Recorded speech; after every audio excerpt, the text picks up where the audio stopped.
Unahin ko na lang po muna is yung sa basic troubleshooting na lang natin. So, meron po ba dito yung mga branches na ang gamit ay yung adapter pa? Oh, yes. Ayan. So, mostly kayo yung affected ng problema. Lagi na lang nasisira. Tama? So,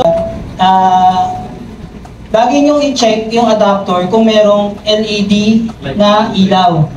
So, yung nasa malapit, makikita nyo, meron parang kulay green. Sa ibang branches, kulay red. So, lahat ng power adapter na yun, i-check nyo muna kapag meron na-blackout na CCTV. So, once na nakita nyo, meron nag-blackout, i-trace nyo kung saan papunta yun, then palitan nyo na lang ng bago. So, yun yung una.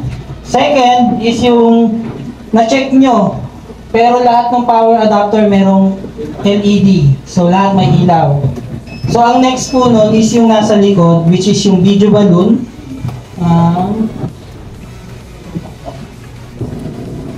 Ito po siya. So, sa likod. So, identify nyo kung anong number ng camera yung nawala. So, sa likod po ng DVR, may number po yan. Kung ano yun. So, sa pinakataas is mga even numbers, 2, 4, 6, 8, 8, 10, 12. Then sa baba is yung mga odds, 1, 3, 5, 7, 9. So kung nawala po yung si number 3, so ang gagalawin po natin is yung nasa baba, pangalawa sa left side. So ayun. Yun lang po, ang una nyo ito troubleshoot. Kapag nagawa nyo na po lahat yun, and then wala pa rin, try nyo pong puntahan yung camera kung abot nyo na po. Kung abot nyo po kasi meron pong mga branches na napakataas ng camera. So kung abot nyo po, takpan nyo po yung pinaka-camera. Ayan. And then check nyo po kung merong kulay pula. Ayan. Okay. So kung may pula po siya, possible po, shorted lang din naman po siya. Pero kapag wala, that's the time po na mag-report po kayo sa GC ng CCTV. Ayun. So, ibig sabihin, ano na po siya, kailangan na pupuntahan at i-check. Okay. Ngayon, meron naman pong mga branches na yung naka-centralize, yung naka-box. Tama po ba? Mga iilan lang yun kasi marami yata yung mga naka-adapter type. Okay. So, sa inyo, kapag nasira yun, lahat ng camera nyo, patay. So yun yung pinakauna nun. Kapag nakita nyo, kapag yung centralized yung sira. And then, pangalawa, paano nyo ito troubleshoot?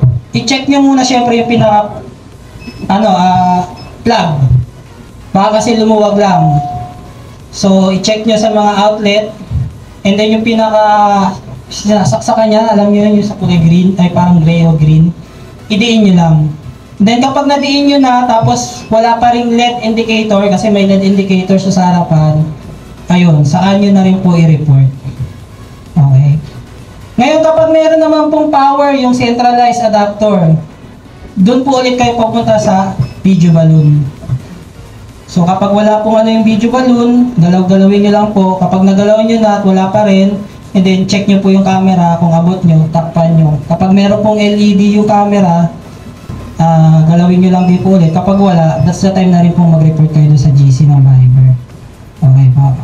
Ngayon, ang sunod naman pong trouble na lagi nating na-encounter is yung asan yun?